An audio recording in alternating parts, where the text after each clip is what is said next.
বাংলাদেশের ইতিহাসে আজমেরী হক বাঁধনই একমাত্র মা যিনি সন্তানের পূর্ণ অভিভাবকত্ব পেয়েছেন। তার আগে এবং পরে এখনো কোনো নারী সন্তানের অভিভাবকত্ব পাননি। রেহেনা মারিয়াম নূর খ্যাত এই অভিনেত্রী নতুন ইতিহাস গড়েছেন।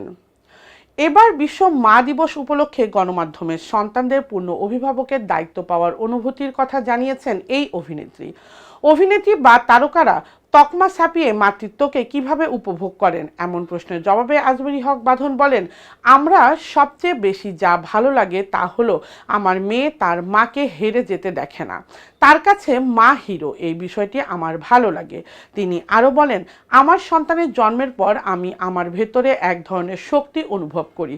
আমি আমার মাতৃত্বকে অনেক উপভোগ করেছি এবং করি, আবার অনেক চাপের মুখেও পড়েছি। আমাদের দেশে মাতৃত্ব ব্যাপারটাকে চাপিয়ে দেওয়ার প্রবণতা অনেক বেশি, উপভোগ করার সুযোগ কম। তিনি জানান, সিঙ্গেল মাদার হওয়ার আবার মিডিয়ায় কাজ করেন বলে তিনি মা হিসেবে কতটুকু ব্যর্থ সেই হিসাবটাও বেশি চলে আশেপাশে। তবে মা হিসেবে নিজের জায়গা থেকে সন্তানের সঙ্গে একান্ত সময়টা আমি খুব উপভোগ করি।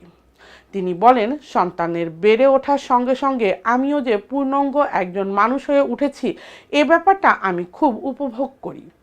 প্রসঙ্গত, মাতৃত্বের অভিভাবকত্ব নিয়ে কিছুদিন আগে হাইকোর্টের প্রাঙ্গণে আলোচিত নাম ছিল অভিনেত্রী আজমেরী হক বাঁধন।